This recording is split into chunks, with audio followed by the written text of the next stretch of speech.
Eh, bueno, pues muy buenos días a todos los que nos acompañan.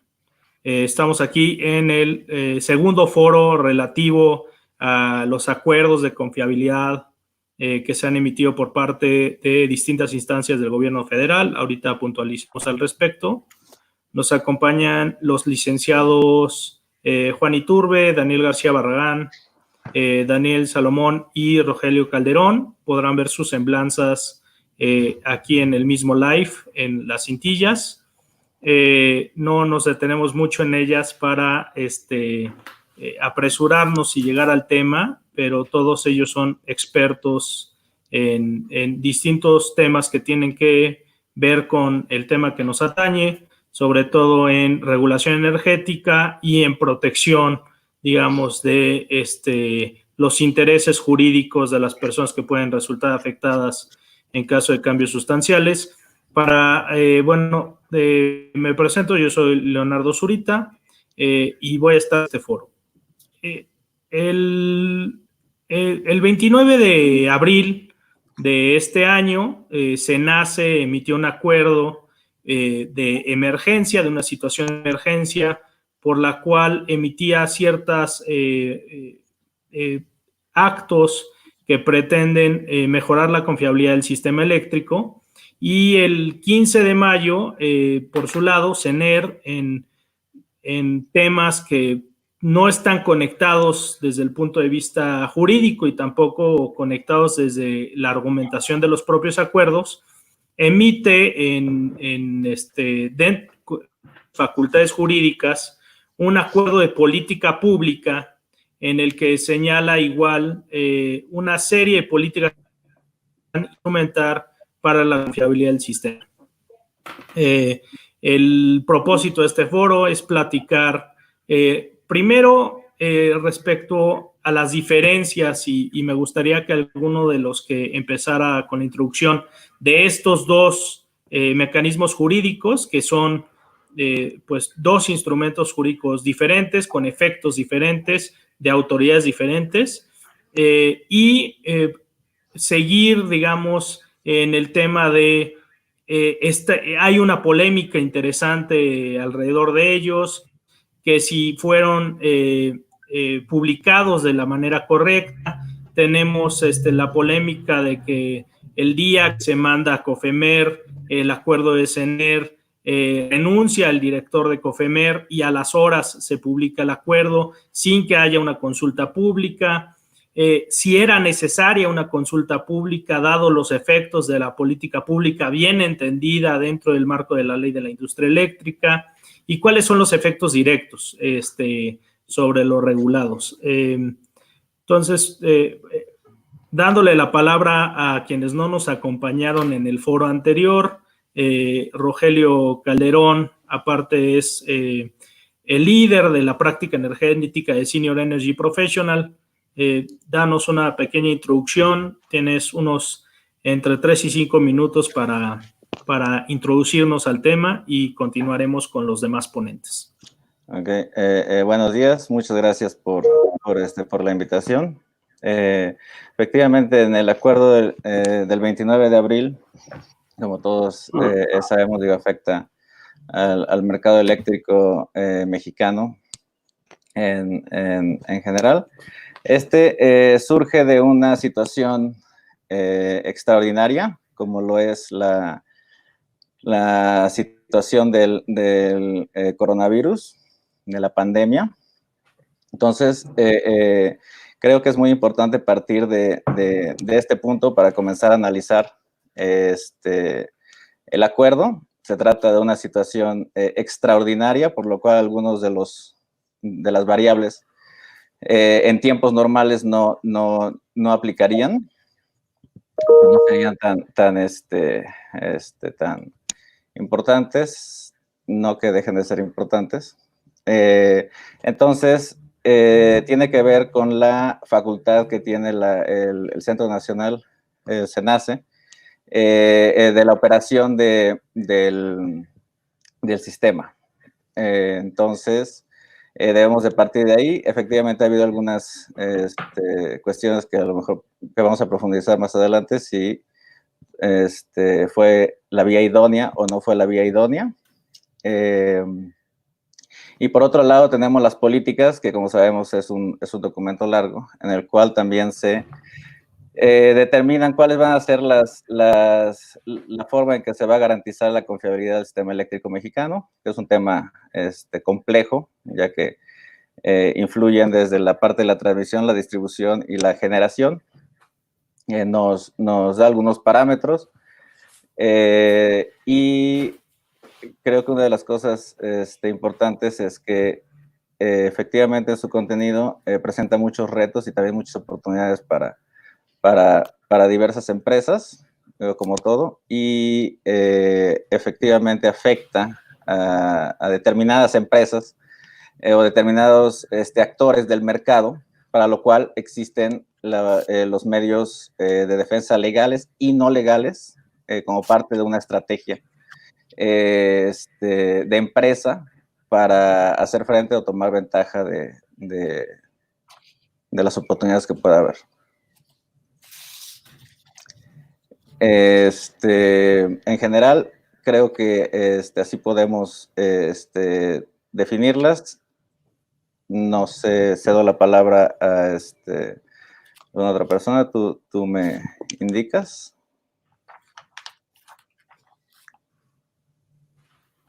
Me parece que Leonardo tuvo algún problema, pero si quieren, okay. yo sigo, digo, tampoco no participé en la entrega pasada, pero justo me gustaría continuar con lo que tú estás platicándonos de la política pública de CENER, y creo que a 1000 pies de altura, sin entrar en profundidades y para poder entrar al debate, me gustaría señalar que hay un claro, hay una clara prioridad para esta nueva administración en cuanto al sistema eléctrico nacional, que es propiciar o anteponer la confiabilidad, el principio de confiabilidad, sobre cualquier otro principio que digamos, pudiera estar en pugna muchas veces, ¿no? Como se ha platicado en foros o en distintas noticias, parece que la confiabilidad tiende a contraponerse con el despacho eficiente.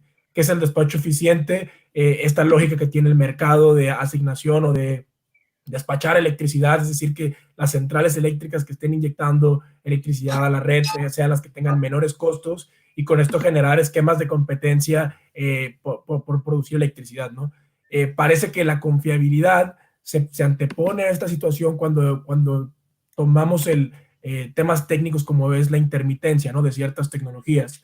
Me parece que la justificación del acuerdo va por ahí. Digo, más bien, la justificación del acuerdo está por ese sentido. Sin embargo, digo que no debemos de dejar de señalar pues, lo que Leonardo nos adelantaba en la introducción, ¿no? La polémica en cuanto al procedimiento administrativo que se siguió, lo resumió perfectamente. Lanzaba la pregunta polémica y yo la retomo sobre si era necesaria hacer una consulta pública por ese tipo de temas tan técnicos. Yo creo que la respuesta es nunca está de más, ¿no? En el proceso regulatorio y en la discusión que tienen pues las personas, los regulados con las agencias, es importante que se analice el costo-beneficio de las medidas. No hay que olvidar que como reguladores, el Estado y nosotros como personas que se dedican al sector energético, siempre debemos de buscar que la intervención del Estado en la actividad económica se reduzca a lo mínimo posible, es decir, a poder solventar fallas de mercado, que son temas económicos, pero también si ya tienes un diseño normativo en el que tú trabajaste y en el que tú pusiste unas reglas para que ciertos inversionistas llegaran a desarrollar proyectos, digo, me parece bastante delicado cambiar las reglas del juego en ciertos momentos. Sin duda, y esto seguramente desde un punto de vista técnico podrán abonar más mis compañeros o más profundidad sobre el tema, la confiabilidad es un tema indispensable que se tiene que observar en el sector eléctrico nacional, pero digamos, llegar a extremos como este tema de catalogar la intermitencia y asumir y trasladar los costos de sus servicios conexos a las centrales de generación limpia, establecer estos conceptos de espaciamiento, vincular los procedimientos de otorgación de permisos de la CRE y las actividades del sector eléctrico, del mercado eléctrico mayorista del SENACE, pues sí, digamos, sí implican un nuevo reto, o digamos que fue más allá un poco de lo que pudiera pensarse razonablemente en lo que se pudiera privilegiar la confiabilidad. Me parece que un indicador indispensable, un indicador bastante claro, son los 41 comentarios que antes de que se emitiera la política, es decir, en unas horas, se emitieron por parte del sector privado. Hoy día debe de haber más de la cuenta que les digo, pero yo el viernes, en el momento en el que se publicó el diario oficial de la Federación, revisé el portal de Conamer y había 41 comentarios de personas diciendo que sí tenía un impacto en la regulación. Entonces, si volvemos al punto del procedimiento, el procedimiento se da por una exención de impacto regulatorio, es decir, la Conamer, el funcionario que le tocó le tocó firmar ahí, porque como bien adelantaban, hubo una renuncia de por medio, el funcionario que firmó esto analizó que no había ningún impacto regulatorio. Y creo que con esto quisiera cerrar porque tenemos dos perspectivas en esta situación. Parece que con el cambio de administración y el cambio de objetivos, que pueden ser válidos desde un punto de vista técnico, económico, jurídico, social, nos va a llevar a una pugna que puede ser bastante delicada, y es que la regulación energética se va a terminar decidiendo, su rumbo se va a determinar en instancias jurisdiccionales. Eso, digamos, debe de tranquilizar a los inversionistas, porque de alguna manera la división de poderes tenemos que confiar en ella, digo, no nos queda de otra. Pero por otro lado también se pierde parte del diseño institucional y regulatorio que se había trabajado, no solamente en la reforma energética, sino 20 años atrás, del que estamos transitando un modelo de Estado regulador, en el que las instituciones podían ser receptivas a ciertas posturas de la industria. Entonces a mí me gustaría quedar con eso, ¿no? Que parece ser que va a ser el primer gran problema, si no es que el de los CELS fue el primero, en el que ya la industria privada va a ir a defender su sector energético en tribunales. El reto, y con esto cierro, es la especialización o el nivel técnico que tiene este sector. ¿Cómo los jueces van a resolver eso? Bueno, es algo que no habremos de responder hasta que empiecen a resolver, ¿no?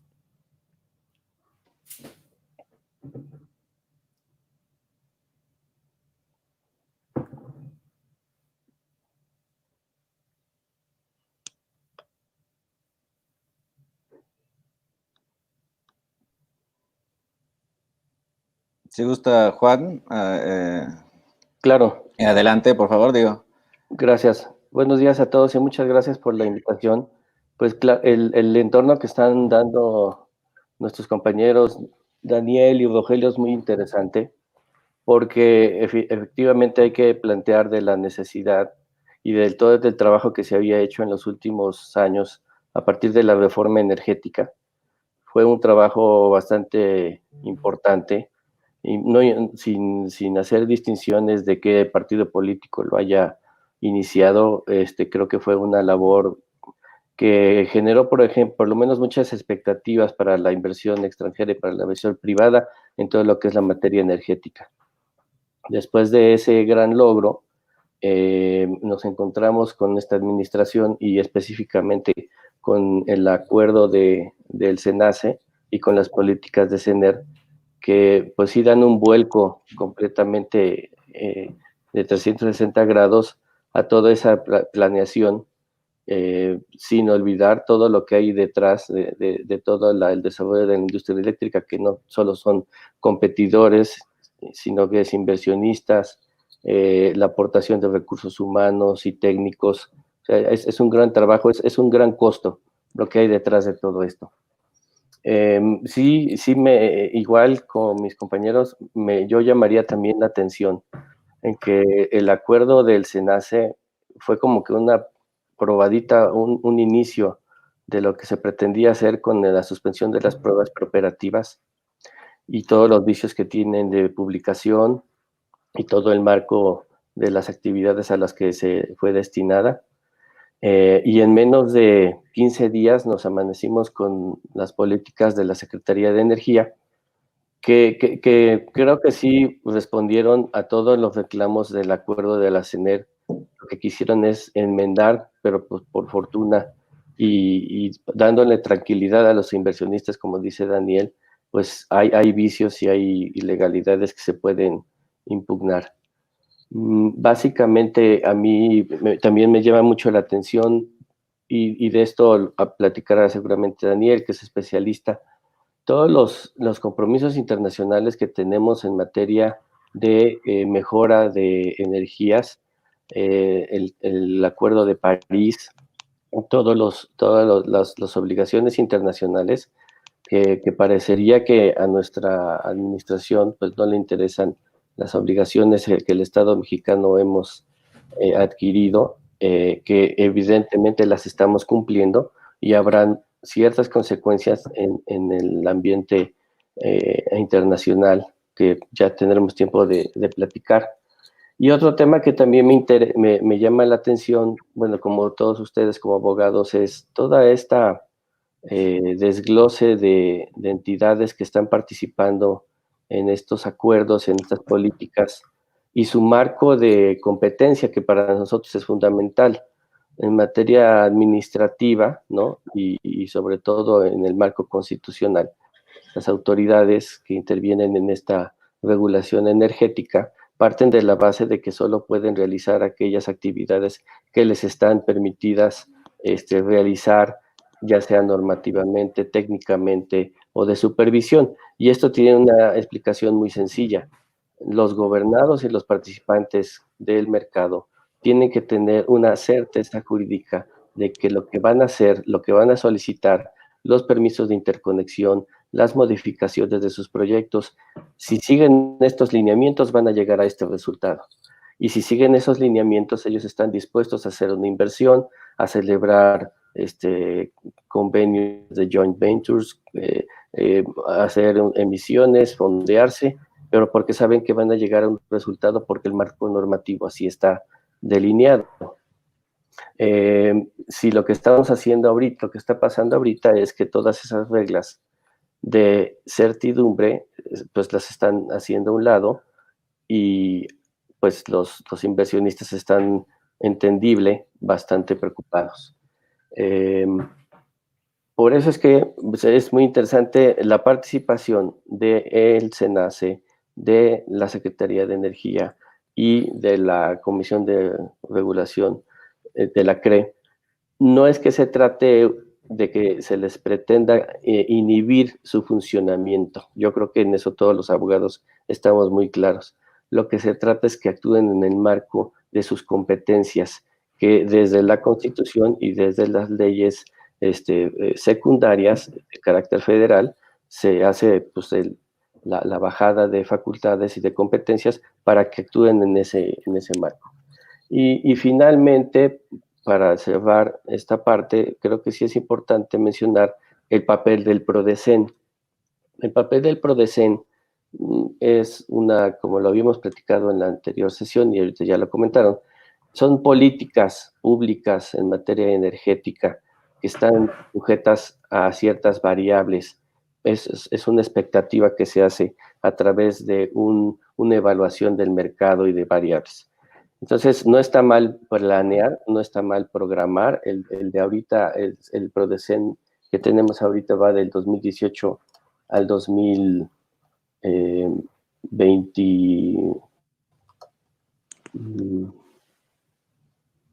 Del 2018 al 2030. El problema no es pretender, porque las políticas hacen referencia al PRODECEN. El problema no es ese, sino que nuevamente el PRODECEN va a estar sujeto a las variables que el país, como cualquier ente macroeconómico, va a ir sufriendo. Y entonces, si nosotros leemos las políticas, llegan al extremo de condicionar o evaluar la posibilidad de darte un permiso de interconexión, la revisión de algún contrato o inclusive alguna transmisión a que se ajuste al PRODECEN. Eso a mí me parece realmente alarmante porque no hay una objetividad nuevamente en el marco de las reglas que el participante debe de seguir, porque el PRODECEN es una situación abstracta, no es una regla concreta con la cual nos pudiera dar certeza jurídica. Con esto yo terminaría la introducción porque creo que los compañeros de mesa la han abordado con los temas previos para después abundar un poquito más en temas de fondo y tal vez contenciosos. Gracias, Rogelio. Gracias. Daniel, adelante. Hola, buenos días. Pues nada, brevemente agradecer de nueva cuenta a Senior Energy Professionals, a César Bernal y bueno, con el gusto de compartir este foro con estos expositores muy conocedores del ámbito energético. Por mi parte, y un poco en consonancia con lo que platicamos la semana pasada, nuevamente quisiera abordar las implicaciones y el papel que va a jugar las protecciones a niveles tratados internacionales de los que México es parte, que protegen las inversiones de los generadores que tienen capital extranjero y están protegidos bajo alguno de estos tratados. Pero ahora, pues como es obvio, a partir también de la publicación de la política de confiabilidad de CENER del 5 de mayo.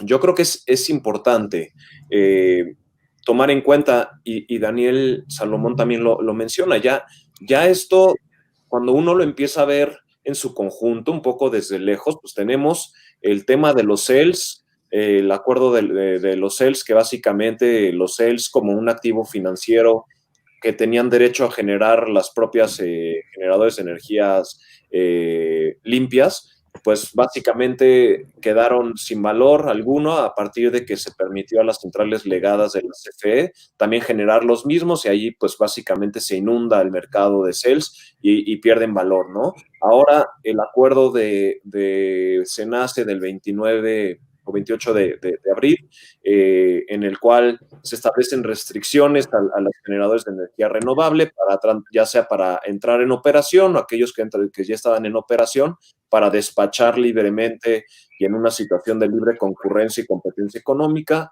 su capacidad, ¿no? Y ahora pues estará sujeto a nuevos estándares de confiabilidad que van a ser determinados por el propio regulador. Y pues bueno, la última novedad, la más reciente más bien, pero no sé si la última, pues son la política de confiabilidad de CENER, que retoma mucho de lo que dice CENACE, con un distintivo que a mí me llama la atención, que es que si bien en principio el acuerdo de CENACE se funda o se motiva en la situación de excepción que vivimos con la pandemia, pues CENER ya se deslinda, ya el COVID no entra para nada, ya ni es mencionado, ya no es un régimen de excepción, ya no es por la intermitencia que había generado la baja demanda que tiene que ha tenido durante esta etapa de reclusión, sobre todo en el sector industrial. Entonces, cuando uno lo ve ya desde lejos, empieza a ver una serie de regulaciones que en su conjunto, por lo menos a nivel de las protecciones internacionales generalmente previstas en este tipo de tratados, puede dar lugar a lo que es una expropiación indirecta o, como se dice en inglés, pero puede ser más ilustrativo, el creeping expropriation, que es, a diferencia de la expropiación pura y dura, no se refiere a un evento único donde el Estado toma la propiedad o transfiere forzosamente el título de parte del inversionista, sino que es justamente un proceso, una serie de actos que en su conjunto y durante un plazo o un determinado periodo de tiempo restan valor a la inversión, ¿no? Entonces, el día de mañana, pues el inversionista puede quedarse con su propiedad, con su planta, con su contrato de interconexión, etcétera, con todo el cúmulo de activos tangibles e intangibles que constituyen una inversión, y al final del día el valor del mismo se vuelva nugatorio por efectos de las actividades estatales, ¿no? Ya empieza a ser este tema, esta protección, ni siquiera yo la había abordado la semana anterior, me parecía que era un poco precipitado, pero yo creo que esto ya, viéndolo en su conjunto, sí puede ser ya en materia de discusión. Todavía yo me reservaría, ¿no? Yo creo que para efectos de cumplir que haya una efectiva expropiación, directa o indirecta, se tiene que despojar al inversionista del valor de la inversión, del título, de la propiedad o del valor, ¿no? Dependiendo del tipo de expropiación. Yo creo que al día de hoy todavía no ocurre. Vamos a ver qué efectos tienen el acuerdo y la política para ver de qué manera se le sigue permitiendo a los generadores generar y vender y colocar en el mercado eléctrico su capacidad. Yo creo, en principio, quienes tienen un caso más que se adecua más a esta situación pueden ser los generadores que todavía están en etapa de preoperación, y en la medida en que no se les permita o no se les den las autorizaciones correspondientes, pues a lo mejor pues ahí va a quedar la planta, ahí va a quedar la inversión, y ahí sí puede decirse que no se les va a dejar la explotación, ya ni siquiera con las restricciones en materia de confiabilidad, etcétera, etcétera, ¿no? Yo quisiera abordar eso también, a lo mejor, y también Daniel lo mencionó, el tema coyuntural y el contexto político es importante en materia de los precedentes que hay en materia de inversión, de arbitraje inversionista-Estado. De hecho, a partir de la publicación de la política de CENER, salió la propia secretaria de Energía a decir que efectivamente, y lo dijo expresamente en la entrevista que tuvo con Carmen Aristegui, que sí se quería beneficiar a la CFE. Y CFE emitió un comunicado donde reconoce también que el acuerdo de SENACE tiene como objeto de restaurarlo en una posición de protagonismo dentro del sector, ¿no? Estas cuestiones, al momento de que sean examinadas por un tribunal arbitral, sin lugar a dudas, pues van a ser elementos que determinen si efectivamente hubo un trato inequitativo, arbitrario, que viole el estándar de trato justo y equitativo contenido en los tratados, ¿no? Entonces, muy relevante, lo mencioné brevemente en la intervención de la semana pasada. México vivió un caso ya similar, en el caso de TecMed contra México, donde el tribunal, expresamente lo señala en el laudo, considera que las razones que dieron lugar a que el INE, no el Instituto Nacional Electoral, era un Instituto Nacional de Ecología que existía en aquel momento, haya negado el permiso para que se necesitaba para este proyecto que era de tratamiento de residuos, estaba motivado por razones políticas. Y esa fue una consideración del tribunal para llegar a la conclusión de que efectivamente tanto se violó el estándar de trato justo equitativo como que se expropió indirectamente la inversión. Entonces, pues, una serie de cuestiones que la política viene a robustecer en cuanto a este tratamiento contrario a las inversiones privadas en materias renovables, y pues bueno, hasta aquí lo dejaría.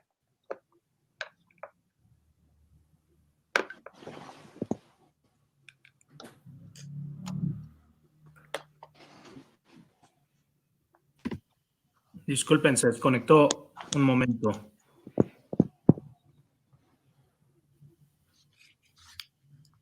Habiendo escuchado las introducciones,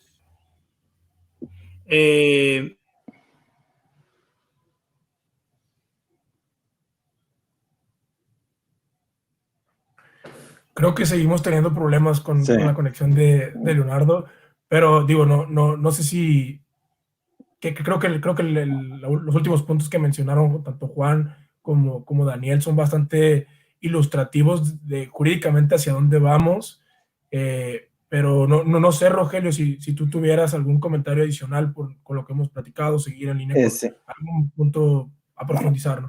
Gracias. Sí.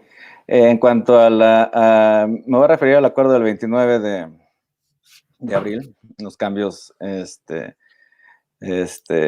las políticas. Aquí hay algunas cuestiones importantes también que debemos de tomar en cuenta, que es la no inmutabilidad de la ley. Digo, la ley es cambiante, no es inmutable. Efectivamente, retroactiva es una cuestión diferente.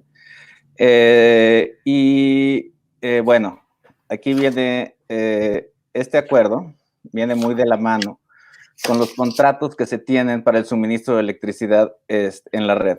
Esto es, de cierta manera también dan un soporte jurídico para ya sea el comprador o el vendedor de electricidad para invocar causas de fuerza mayor y caso fortuito, que van muy de la mano con el sistema eléctrico. Como sabemos, cuando hay una baja en el consumo, el desbalance que podría haber, no voy a entrar en temas técnicos, el desbalance que puede haber, nos indica que en ciertas áreas y en ciertas partes del país se va a requerir menos electricidad en algún punto de interconexión en algún nodo. Entonces, también hay que considerar esta parte, porque, como bien hemos comentado, se trata de una situación excepcional. Por el COVID, también vale la pena mencionar que aun cuando no tiene una fecha de un plazo explícito, sí lo tiene implícito. ¿Por qué? Porque se fundamenta efectivamente en un acto extraordinario, único, con lo cual, repito lo que comenté, las variables a considerar son diferentes. Entonces, eso también, porque sí he escuchado también mucho que se menciona que no hay un término en el acuerdo. Efectivamente, no hay un término explícito, que como nosotros sabemos en los contratos, no necesariamente tiene que estar en el contrato. Es una cuestión que a lo mejor no se incluyó, pero de todos modos puede ser aplicable. En cuanto a las políticas, me quiero enfocar un poquito más. No tocaré otra vez el tema que ya Daniel tocó sobre el COFEMER, pero también viendo la imagen general, lo que estoy viendo es una tendencia efectivamente a darle a lo mejor no una preponderancia, pero sí una mayor participación a la CFE, aun cuando tiene de por sí la mayoría de la generación, pero estresando la importancia de la red de transmisión y de distribución y del funcionamiento del sistema. De igual manera, en términos generales se ve una tendencia que ya la hemos visto, ya la han platicado desde hace muchos años, hacia una regionalización del sistema eléctrico mexicano. Es un país muy grande, lo hemos visto no nada más en México, sino en otros países, y yo siempre he sido una de las personas que hemos propuesto desde hace muchos años la necesidad, por cuestiones de eficiencia, de diversos mercados en un país tan extenso como México. Efectivamente, las políticas también son cambiantes. Hay una cuestión muy importante de estas políticas, creo que debe de ser la aplicación de las políticas per se. Aquí nos está dando un marco general de qué es lo que van a hacer, pero cuando hay un acto de aplicación a un particular, esto es, si se determina que va a haber diferentes formas de determinar si una central nueva, sea limpia o sea de alguna otra naturaleza, vaya a interconectarse al sistema, ¿de qué manera se va a llevar a cabo esa autorización? Entonces, aquí nos está dando nada más una cuestión muy general, y en los meses que vienen tenemos que poner mucha atención a estos actos de aplicación específica para temas específicos de alguna central. En general, creo que sería mi complemento. Digo, no sé si Leonardo sigue con los temas, pero igual, siguiendo el mismo orden, a mí me gustaría retomar cosas que han mencionado mis compañeros panelistas, y creo que uno de los puntos sobre los que se centra esto es en el común acuerdo de que existen medios de defensa para las personas afectadas, ¿no? Ahora, ¿cuáles son esos medios de defensa? Bueno, pues pueden ser desde el juicio de amparo indirecto, que hemos visto las suspensiones provisionales que han obtenido algunas centrales en los pocos días. Bien lo mencionaba Daniel García también, la posibilidad de recurrir a arbitrajes internacionales por temas considerados como expropiación indirecta o como trato indebidamente discriminatorio a la luz de esos ordenamientos. Pero digo, también, y es un poco lo que cerraba, ¿no? El tema de la judicialización o de la confrontación de un mercado de este tipo, y un mercado que, si bien tiene tiempo de haberse instaurado ciertas reglas, sigue en maduración y sigue en crecimiento. Hay muchos proyectos que están, digamos, a medio procedimiento de construcción o a punto de entrar en operaciones, y no hemos podido ver realmente cómo va a ser la operación técnica y económica de todos estos agentes en nuestro sistema. Me parece que a la hora de tú estar confrontando día con día al sector privado con el regulador, no puede llegar a ser la relación más sana. Sin duda alguna, la afectación de derechos, el último recurso o el recurso tiene que ser la defensa en tribunales. Deberían pues, explorarse otro tipo de mecanismos, a lo mejor de corte más político, más de negociación, más de acercamiento a la autoridad, más de buscar metas comunes para lograr tener interlocutores dentro del gobierno que puedan, digamos, mover hacia adelante este sector. Creo que eso es muy importante. También me parece que algo que además de la COFEMER, de la CONAMER, es importante la participación, es la participación de la Comisión Federal de Competencia Económica. Este mercado tiene bases que tienen bastantes puntos guía de mercado, bastantes fundamentos de eficiencia. Entonces, digo, ya lo hizo con el SENACE, con una opinión bastante oportuna sobre las implicaciones de ese acuerdo, pero, y eso también es un poco las limitaciones que tiene. ¿Qué tan vinculantes pueden ser o qué tipo de actos pudiera llevar a cabo para poder restablecer estas condiciones o poder hacer las recomendaciones más adecuadas para retomar el mercado o para buscar un equilibrio entre estos dos principios que les platicaba al principio, confiabilidad versus despacho eficiente? Y creo que eso también nos lleva a un punto. En muchos lados se ha comentado, muchos críticos de la administración en turno mencionan, es que la administración en turno está modificando la reforma energética sin moverle una coma al texto constitucional, al texto legal, incluso a los reglamentos.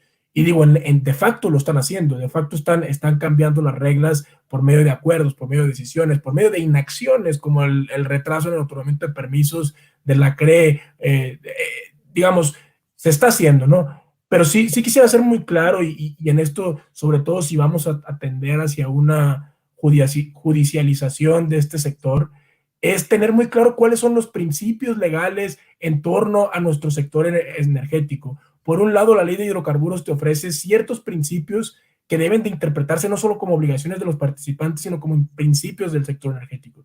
Y por otro lado, el sector eléctrico tiene otros principios. Les adelantaba la confrontación del principio de confiabilidad con el principio de despacho eficiente. Bueno, también podemos entender que la estricta separación del mercado eléctrico es otro principio que se debe observar.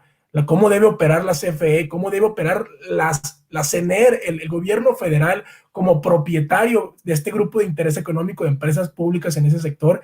Es muy importante que los tribunales y que la propia administración lo tenga en cuenta a la hora de resolver.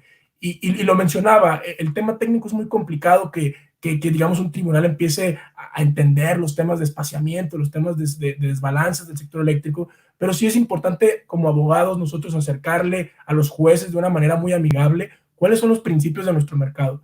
Sé que no es el tema, pero si tuviera que mencionar principios del sector de hidrocarburos, podríamos hablar de la maximización de la rentabilidad en temas de upstream, que a lo mejor hoy en día el objetivo principal es el aumento en la producción y no pensar en la maximización del beneficio del Estado, el beneficio económico. En el sector de gas, en el sector de midstream, el acceso abierto. En el sector ambiental, el menor impacto ambiental en los proyectos. Creo que a la luz de esos principios le podemos dar bastante luz jurídica a los tribunales para poder resolver cuestiones eminentemente técnicas.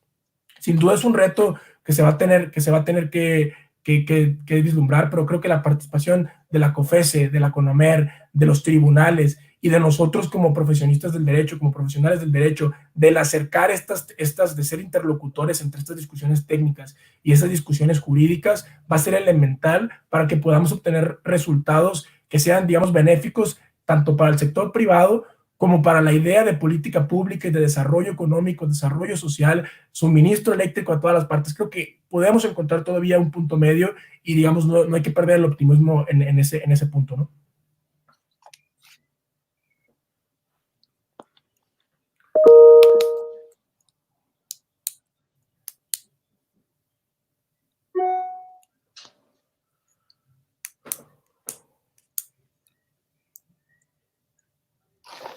Tenemos una pregunta del público. Creo que tiene que ver con la suspensión provisional. Sí. Bueno, están más o menos para seguir el mismo orden. Hasta ahorita los amparos que se han presentado, y yo tengo conocimiento, son en contra del acuerdo del SENACE. Lo que yo tengo conocimiento es que estos amparos efectivamente en algunos casos se han admitido, otros desechado, y en donde se han admitido se han concedido la suspensión. La suspensión está interesante porque el juez de distrito está ordenando que se suspenda la aplicación de las políticas, del acuerdo de SENACE, para que se les permita realizar y continuar realizando sus pruebas preoperativas. Esta suspensión es interesante porque en realidad tiene efectos restitutorios, ya que a pesar de que ese ha de ser el fondo de este juicio de amparo, en un ejercicio previo de estudio, lo que está haciendo la autoridad es, dado que si yo no concedo la suspensión, se puede dejar sin materia el juicio constitucional, voy a dar una suspensión provisional para que se continúen con esas pruebas preoperativas hasta en tanto, y aquí está lo interesante, no se justifique que eso va a afectar con la intermitencia. Entonces, creo que con ese candado que se le está disponiendo, que hasta en tanto no se afecte con la intermitencia, se está cubriendo el requisito de que no se afecte el orden público y se está cumpliendo con el requisito de que no se está concediendo el fondo del amparo con la suspensión. También está interesante porque esa suspensión, después de establecer y dar la orden a el SENACE de que no apliquen esas políticas, esas reglas a los que han promovido su juicio de amparo, le dice y le ordena que lo que sí debe de continuar son los requisitos de confiabilidad para los permisos y los trámites que están llevando a cabo. O sea, te concedo la suspensión por esto, pero como las políticas de CENER no fueron parte del objeto del acto reclamado, pues seguimos de frente con lo de la CENER. Técnicamente está bien, lo que tendría que hacer o lo que se sugeriría, seguramente lo harán, es una ampliación de la demanda de amparo para tener la provisión de los dos actos reclamados, pero lo interesante aquí es que con estos juicios se está empezando a combatir a la autoridad. Otro tema también que, si entendí bien la pregunta, si la podrían poner otra vez, por favor, para ver si no estoy yéndome por la tangente, pero se decía si no hay si los amparan, no hay cancelación de este acuerdo SENACE todavía, porque eso tendría que ser pues materia del juicio constitucional, de la sentencia definitiva, y seguramente va a haber una segunda instancia, que es el recurso de revisión del tribunal colegiado. Entonces, ahorita es un poco prematuro de saber si esos acuerdos del SENACE va a quedar sin efectos, y más que dejar sin efectos, en su caso, y esto es muy importante, la sentencia de amparo lo que va a hacer es restituir al agraviado en la garantía individual que ha sido violada. ¿Esto qué quiere decir? Que solo aquellas personas, empresas o personas físicas que hayan promovido su juicio de amparo van a ser beneficiadas, en su caso, por la declaratoria de inconstitucionalidad del acuerdo del SENACE. Todos aquellos que no lo hagan o que estén en vías de hacerlo, están a las resultas, porque al día de hoy no tenemos una declaración general de nuestras sentencias de amparo. Yo pienso que eso sería lo que, con eso quedaría contestada la pregunta, me parece. Si alguien de mis compañeros quiere abundar en algo más. A mí me gustaría un breve comentario, entiendo que hay otra pregunta, pero primero retomar el comentario de Daniel en el sentido de que hay que confiar en la división de poderes, que creo que esta ha sido una buena primera señal de parte del Poder Judicial, porque había aspectos, y coincido con Juan José, en el sentido de que ha habido demandas que no se han admitido. Veto yo a saber si estaban, digamos, tenían algún elemento en cuanto a su planteamiento que no tuviera ahí el juez realmente desechado por falta pues de interés jurídico, o a lo mejor por el tema de la afectación del orden público. Pero aquella sentencia que yo sí pude ver, la resolución donde se otorga la suspensión provisional, pues yo creo que era, sí había a lo mejor elementos para poder considerar que no era posible otorgarla porque pues todo este mecanismo implementado tiene justamente, puede afectar el orden público. Creo que a lo mejor un juez a modo lo hubiera podido entender así. Y yo rescato algunas cosas de la resolución que me parecieron interesantes y que van a ser muy relevantes en los procesos que se lleven aquí en México como aquellos que se lleven a nivel internacional. Por un lado, señala, y estoy citando de la resolución que ha circulado sin que se señalen partes ni nada, que por un lado se señala que el hecho de que hayan existido fallas en la transmisión de energía eléctrica no parece constituir una consecuencia del estado de emergencia sanitaria del COVID. Como recordamos y como dijo Juan, los amparos promovidos, por lo menos respecto de los que ya hay suspensiones, se refieren al acuerdo del SENACE, que sí estaba motivado en principio por la situación de que la contingencia sanitaria. Y después, en otra parte, la resolución señala, no obstante el acto reclamado, se persigue una finalidad de orden público en un examen de ponderación. El juez considera que la motivación del acto reclamado parece descansar en una disminución de la demanda. Básicamente, en un estudio prima facie, que es como aquel que se hace al momento de declarar la suspensión provisional, pues parece que el propio juez de distrito considera que los elementos que dieron lugar al acuerdo de SENACE ni siquiera tienen que ver con una cuestión para atender una supuesta emergencia derivada de la contingencia sanitaria. Y esto tiene que ver con lo que mencionaba Rogelio, en el sentido de que hay que tener muy claro de que la estructura y el marco jurídico de un país, incluyendo México, no está, digamos, labrado en piedra, ni es inamovible, ni mucho menos. El Estado tiene un derecho soberano de modificar y evolucionar su régimen jurídico conforme las circunstancias se lo dicten o conforme tengan que hacer frente a ciertas situaciones o coyunturas, pudiendo haber sido, sin lugar a dudas, una situación extrema como la de la pandemia. Cabe mencionar, incluso lo mencionamos la semana pasada, que los artículos sobre responsabilidad internacional de los estados preparados por la Comisión de Derecho Internacional de Naciones Unidas prevén, como excepciones a la responsabilidad internacional, tanto la necesidad como la fuerza mayor. Y esto ha sido objeto de pronunciamientos en casos, por ejemplo, derivados de la crisis de principios del milenio, y donde se ha considerado y existe precedente casi uniforme en el sentido de que efectivamente el Estado tiene el derecho, si no es que incluso la obligación, de modificar o evolucionar su régimen legal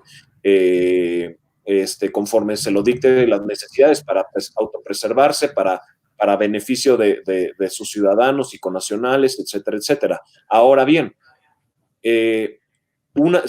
suponiendo sin conceder que efectivamente se hubiera puesto en entredicho la confianza y estabilidad del sistema eléctrico nacional, los cambios regulatorios tienen que cumplir o tienen que agotar ciertos extremos para considerarse que están emitidos de conformidad por lo menos con el derecho internacional, como son situaciones de hacerlo de manera no discriminatoria, de manera no arbitraria, proporcional, que efectivamente atienda a un interés público, etcétera. Y esto ha sido materia de muchos pronunciamientos, entre otros los casos que hubieron sobre todo en España y en Italia de energías renovables. Entiendo, habrá una pregunta adelante, por lo que no me adelanto y cedo la palabra. Quisiera complementar un poquito nada más lo que comentaste de las excepciones. De un tema también que ha sonado mucho últimamente, que es el del Acuerdo de París. El Acuerdo de París contiene excepciones también. No es especialmente para los países subdesarrollados. Habla de que se va a buscar, dentro de disminuir los efectos del cambio climático, pero también habla de ciertas excepciones. Entonces, nada más complementando que toda ley y toda política nacional o internacional, como ahorita lo comentaremos con la pregunta que comenta Daniel, tiene excepciones. Siempre hay una excepción que confirma la regla, y cambios de políticas, efectivamente, hay muchos ejemplos también en el mundo, de arbitrajes que se han ganado y otros que no se han ganado. Entonces, pero sí, eso también es muy importante, porque sí he visto yo en las noticias mucho esta parte, o sea, excepciones. No se puede tratar un tema como el del acuerdo del 29 de abril sin tomar en cuenta su naturaleza jurídica, que no es en una situación normal, por lo cual también ha habido debates sobre el papel de los reguladores en términos de competencia económica, por ser una situación de emergencia que el operador realmente del sistema es el SENACE, no la CRE. O sea, la CRE no tendría injerencia aquí para determinar esas reglas de operación, y esta como una decisión operativa casi eminentemente, se tiene que tener también por ese lado, saber los dos lados de la moneda.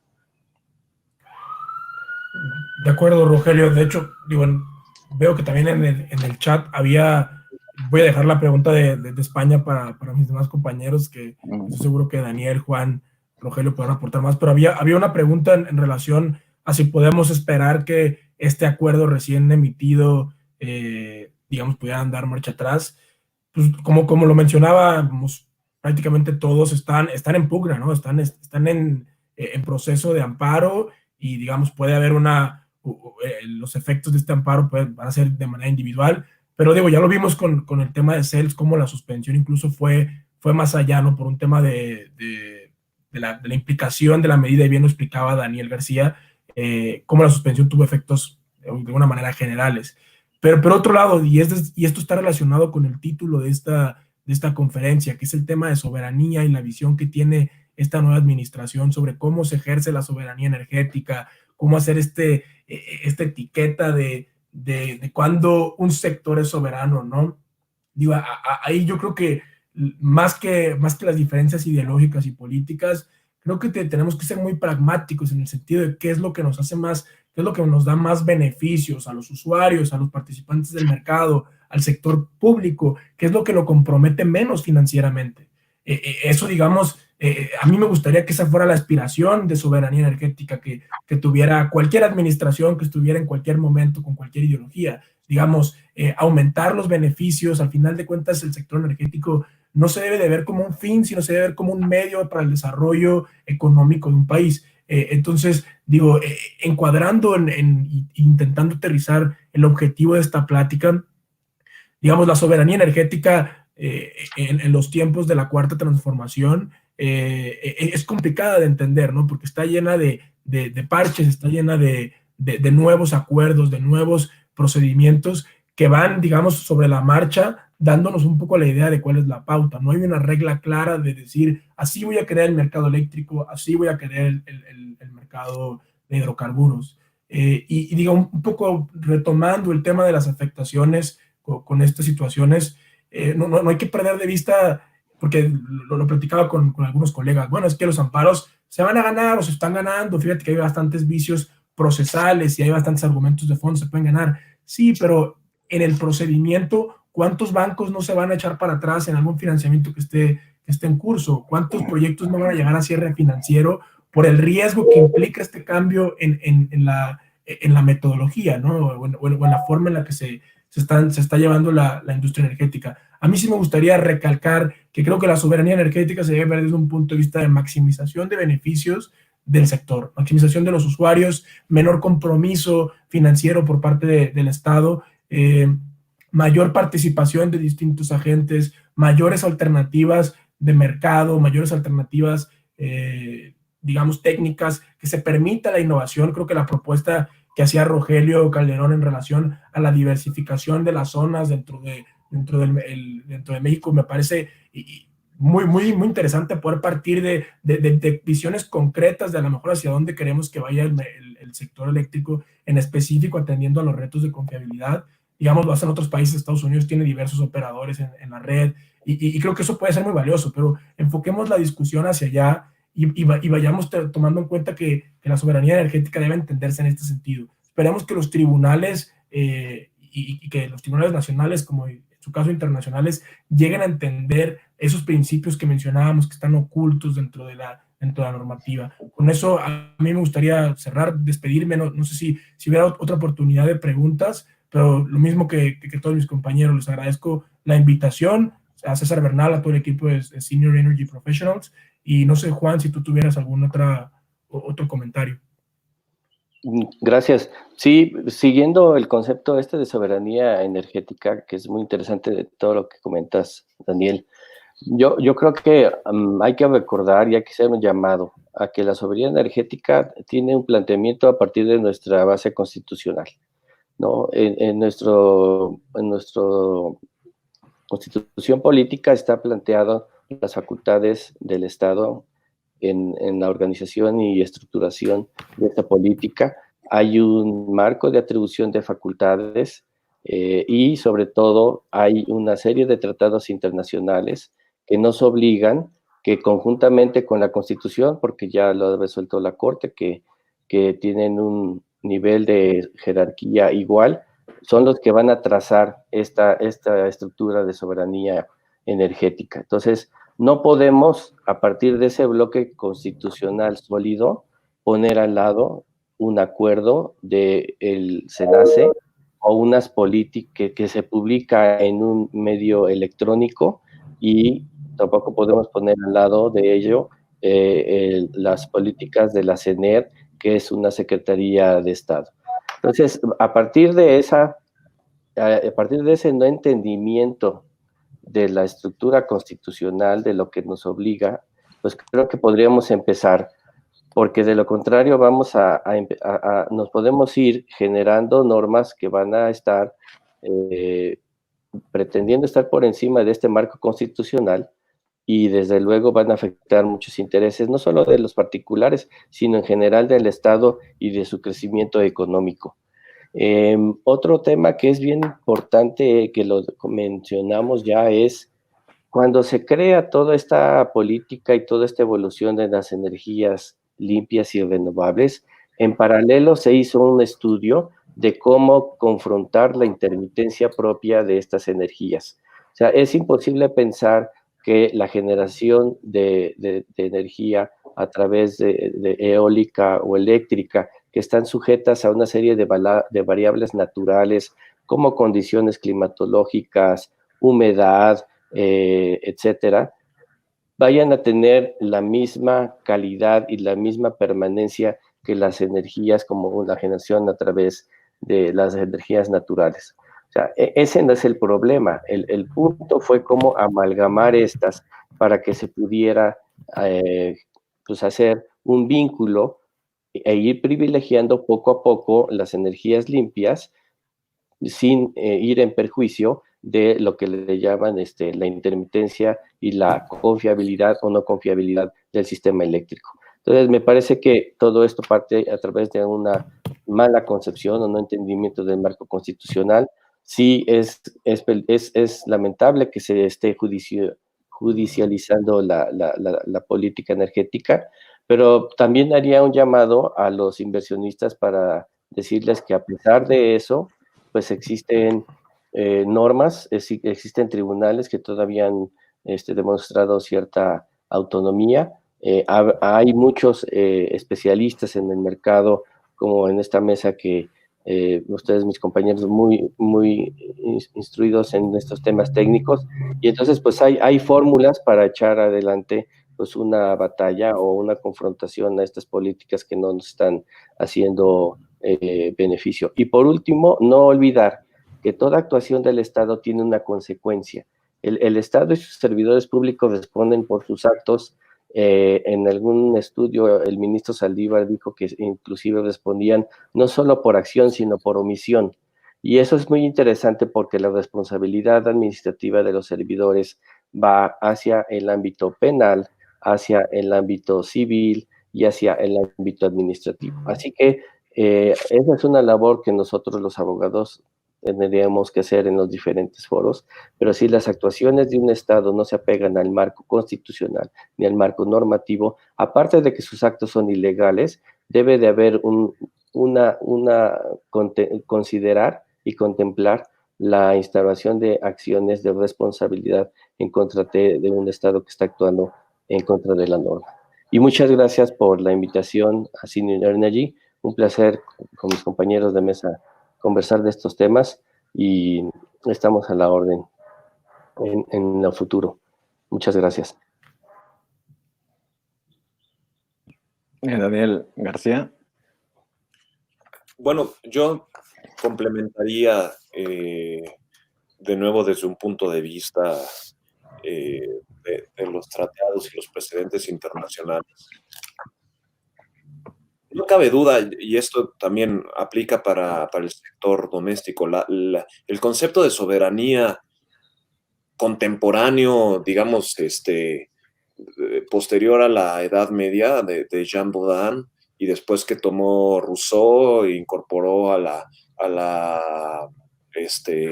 Tratado sobre Derechos del Hombre y la Constitución francesa, eso ya no existe. O sea, la soberanía como tal, en la facultad o la potestad del Estado de hacer cualquier cosa en beneficio de su protección o para beneficio de sus connacionales, no existe al día de hoy, digamos, ese concepto absoluto. No obstante, efectivamente, los estados conservan una nueva noción de soberanía, porque efectivamente pues, prácticamente todas las constituciones prevén pues, el mandato del propio constituyente en el sentido de otorgar las mejores condiciones a todos los gobernados por el mismo. En el caso de Estados Unidos, el famoso Pursuit of Happiness. Entonces, yo creo que eso es lo primero que hay que entender. Esta restricción del Estado en el sentido de no poder tomar ya incluso decisiones o actos, incluso dentro de su propio, que afecte nada más el propio Estado, porque el Estado mismo está sujeto al derecho internacional.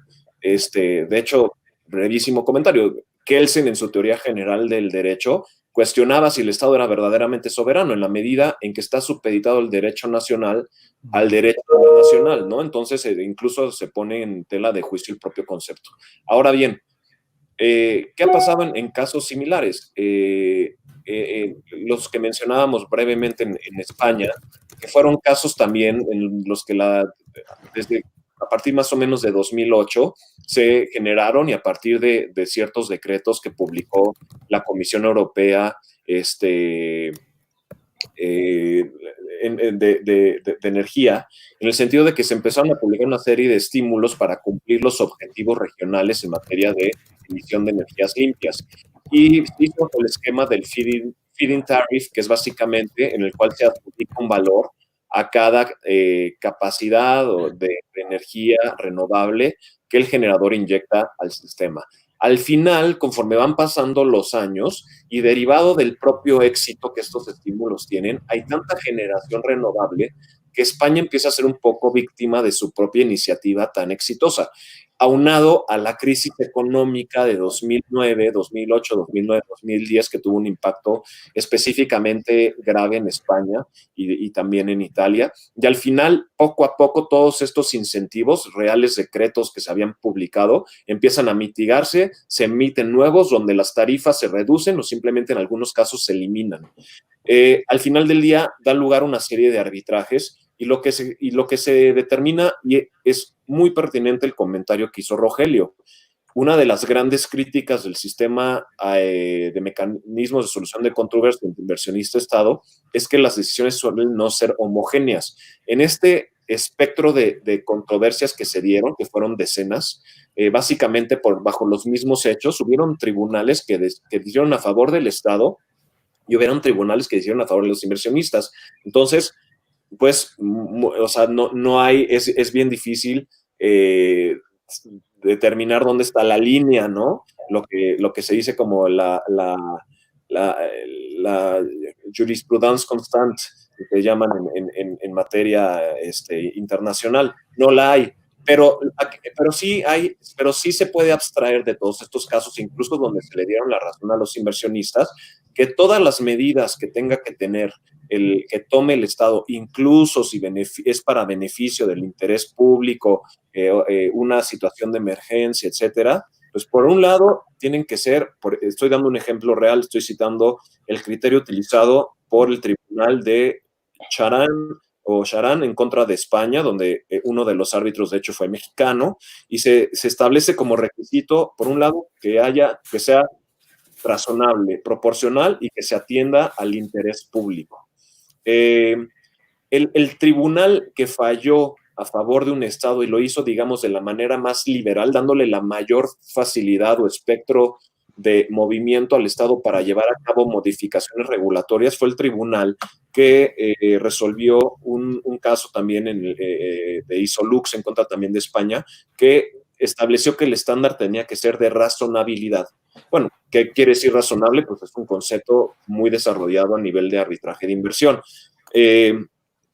Este mismo tribunal, así lo dice, estoy citando, dice, la conducta del Estado fue una política racional, que era, guste o no, la de proteger al consumidor final de la energía, porque estas feed-in tariffs eran subsidiadas a cargo del erario público, ¿no? Entonces se entendía que ahí sí se protegía al ciudadano común y corriente que prendía su switch y le podía hacer más cara o no la energía. Hay otros tribunales que fueron mucho más restrictivos en cuanto a la potestad soberana del Estado de poder llevar a cabo cambios regulatorios.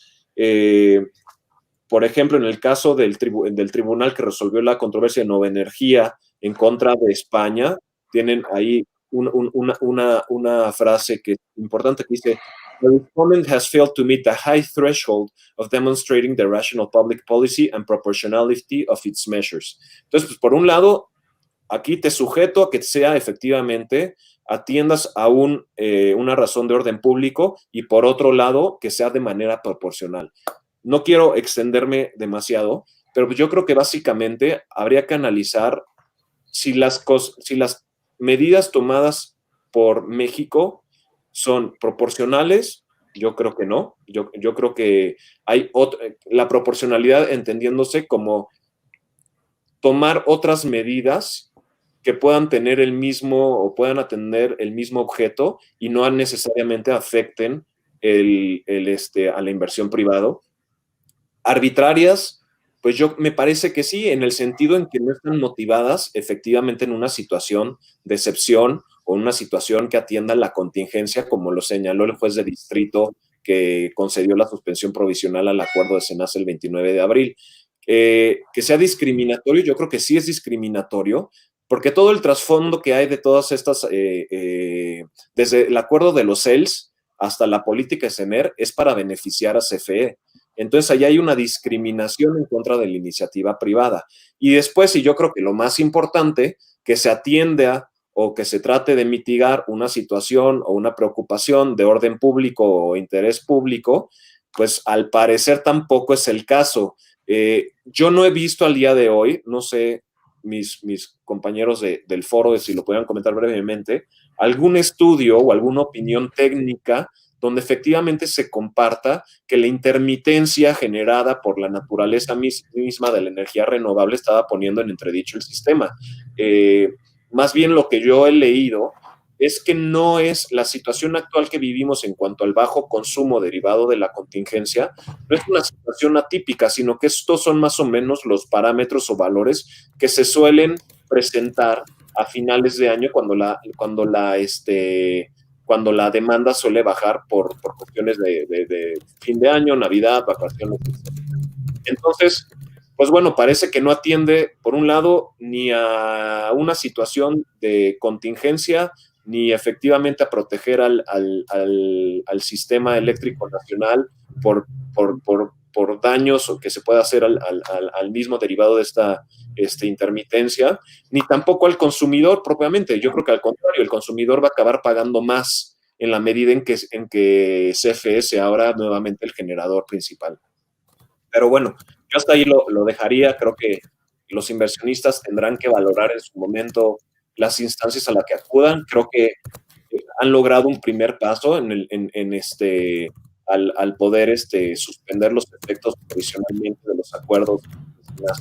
Hay que ver cómo se desarrolla esto, hay que ver si se emiten nuevas disposiciones, acuerdos, decretos, etcétera, que sigan limitando la facultad de los generadores de despachar su capacidad o de ser autorizados como generadores. Y pues en la medida, como les mencionaba en un principio, de ver si se considera todo esto como una verdadera expropiación indirecta y valorar si el día de mañana pues vale más la pena continuar con el amparo, buscar algún tipo de indemnización de daños y perjuicios aquí en México, o bien hacerlo en las instancias internacionales. Con esto, nuevamente les agradezco a mis copanelistas, a Senior Energy Professionals por el tiempo y bueno, un placer, la verdad que es apasionante desde un punto de vista jurídico, aunque pues desafortunado como mexicanos el mensaje que se está dando, pero ojalá que la iniciativa privada y en la que participamos los abogados representando sus intereses, logremos de alguna manera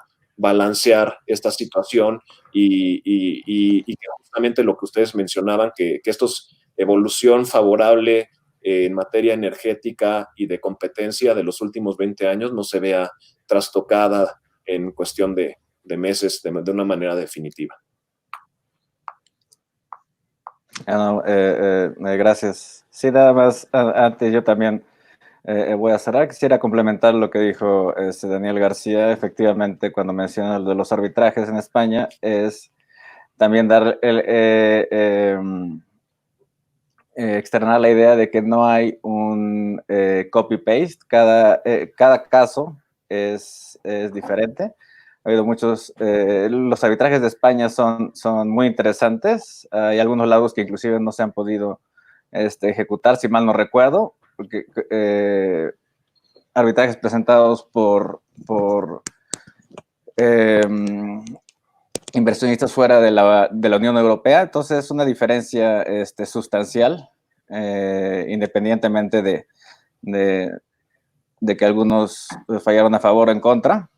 Es similar a lo que podría haber en México. Un ejemplo que me gusta mencionar sobre política específicamente es el de Keystone Pipeline en Estados Unidos, que ha sido un caso muy amplio, que alguna vez ya comenté cuando fueron los arbitrajes aquí en México. Entonces eso es muy importante. No hay una copy-paste, caso por caso diferente, y es donde profesionales como nosotros y como de diferentes disciplinas tendremos que analizar y apoyar a las empresas de acuerdo a sus necesidades y a su situación, sea una empresa grande, una empresa mediana, una empresa pequeña, y depende de sus actividades comerciales. Por último, quisiera mencionar que efectivamente, como todos hemos comentado, hay formas jurídicas litigiosas para poder hacer frente a las decisiones del gobierno para sus gobernados, como lo hay en todos lados del mundo. Y también es bueno que las empresas consideren formas no litigiosas, como ya habían comentado mis compañeros, para poder llegar a un acuerdo favorable para todas las partes, porque no es una competencia, ni es una guerra, ni debe de ser una guerra entre sector privado y sector público, aunque hemos visto mucha politización del sector privado también, y del sector público, bueno, es público, pero llegar a esa plática amena entre las partes. Y también, muy importante de este acuerdo donde se publica la política es el principio que a mí me parece correcto, que es de la entrada en operación o de la incorporación de renovables de una forma ordenada y racional. En España tuvimos ejemplos donde también el regulador de aquel país determinó que no se iba a dar más permisos de interconexión y de generación, si mal no recuerdo, porque había una burbuja, estaba creando una burbuja donde había más de 3 veces la cantidad que se podía instalar en España en determinado tiempo. Entonces, también hay que verlo desde ese punto de vista como una parte de la soberanía energética. El Estado está obligado a prever a mediano y largo plazo para evitar cuestiones similares como en otros países que pueden llegar a suceder. Entonces, ese es del otro lado de la moneda. Y poner mucha atención, sigo insistiendo, en cómo se va a implementar la política de confiabilidad. Que eso sí, caso por caso, ya podremos ir analizándolo y apoyándolo a nuestros clientes y, bueno, informando también al público en general.